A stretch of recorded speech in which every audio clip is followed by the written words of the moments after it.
વડોદરા શહેરના સુસેન તરસાલી રોડ આનંદબાગ સોસાયટીની સામે વડોદરા મહાનગર સેવા સદનના કચરો ઉઠાવનાર ડમ્પર ચાલકે એક કાર ચાલકને પાછળથી ટક્કર મારતા ફોર વ્હીલર કાર ગોળ ગોળ ફંગોળાઈ।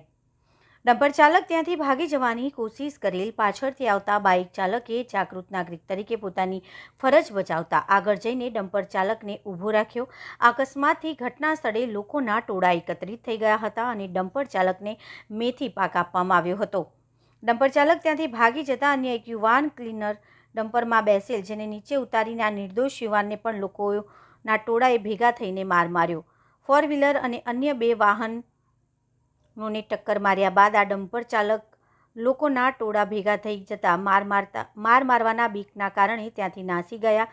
લોકોનું કહેવું છે કે આ ડમ્પર ચાલક અને ક્લીનર બેઉ નશાની હાલતમાં હતા, દારૂ પીધેલાની હાલતમાં હતા। ઘટના સ્થળે 112 જનરક્ષક પોલીસના 2 વાહનો આવી પહોંચ્યા।